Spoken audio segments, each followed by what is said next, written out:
how the hell you doing there, guys? Hi, my name's Paul, and so today, hope you get your teacher pants on. I want to teach you guys the way of the 3S, or the triple S if you want. We'll call it the triple S, sounds better, doesn't it? The triple S is the combination build of the Striker's Battle Gear, the Sentry's Call, and Savage Talent Rolled Gloves. And with this is the best way to earn DPS in the game, and I take no credit for this build. I'll take the name though, that's clever. But the build was developed, honestly, I think by the community. When we first discovered that Sentry's Call was no longer viable for assault rifles and SMGs, we were like, how's we gonna DPS anymore? How do we do the damages? And we decided that this was the best way to do it. So we improvised and we combined 3 different things to create this. Now with 3 Strikers Battle Gear, you earn 20% enemy armor damage, which is only useful for PvE, but useful nonetheless. And you earn the critical hit damage, which is substantial. Then you need the 2 pieces Sentries for the increased headshot damage, and the Savage Gloves for increased critical hit chance for targets out of cover. And this is the best way to build DPS. If you want to go full glass cannon, this is what you want to be wearing. So, how do you want to do this, and what numbers do you want to aim for? Now, just fake it for me real quick. This is a WIP. This build right here is a work in progress.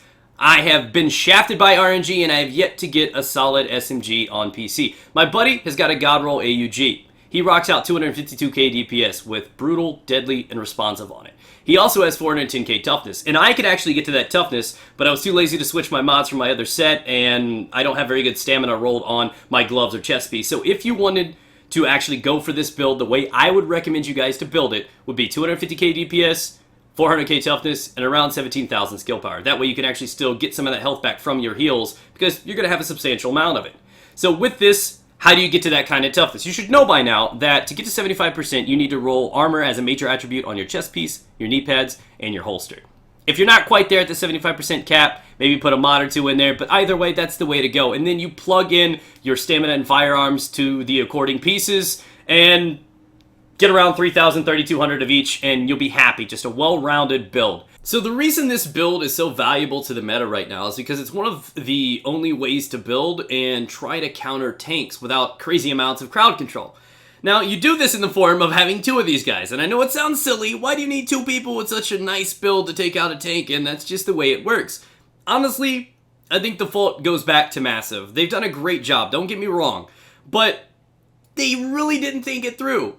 So you're telling me that they're going to nerf Brutal, which needed to be done. I am completely in agreement with that idea, and obviously this is going to reduce the time to kill significantly. With that, they're also removing Sentry's Call from the only offensive set in the game. The closest thing we have now, in terms of an actual gear set for an offensive player, is Predators, and that's more utility than actual DPS.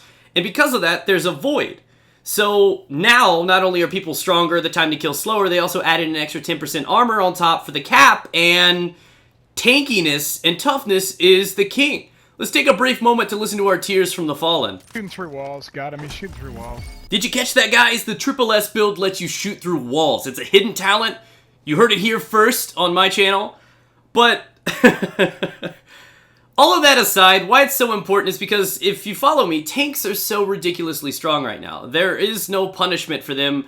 They really need to be ganged up on and a whole lot of crowd control to take them down. Or you need 2 people with a build just like this, and you can, in fact, focus them down. There's a lot of damage you could put out, a lot of reliable health and amount that you can take on your own. And heads-up fights, PvE, PvP, any of that stuff is fantabulous. So, honestly, if you're trying to find that build that's good for you, go for it. Tacticians generally allows you to need stacks, so if you're trying to PvP, they're not always there for you. This is just a well-rounded build that's going to allow you to handle multiple people. The toughness is going to allow you to survive 1v2s if you know what you're doing. So to answer the question, what's the best way to build DPS, this is it. Whether or not you want to go 300k DPS, 300k toughness, or you want to go with a recommended 250k DPS and 400k toughness, you find what works for your playstyle and how you want to play, and then fill in the blanks accordingly. And that's what I think is so cool about this build, is not only do you have that, but you have freedom. When you build tank, you build tank. There's not a little bit of wiggle room, you just all out balls to the wall, armor and stamina. You get more customization and a little bit of freedom to build how you want with this build, so that's definitely added value to it. So thanks for watching, guys. Get out there, experiment with this. Remember, 3 Strikers Battle Gear, 2 Sentry's Call, and a Partridge in a Pear Tree is all you need. So thanks for watching, and remember, if you're struggling dealing with tanks and having issues with PvP, this is probably the best way to go for you to get to where you need to be. I mean, shit, just ask this guy. Hey, Pawn Star. I just want to say thanks, because you fucked up 2 rogues who killed me earlier. Really kind of irritated the shit out of me. So thanks, man. Appreciate it.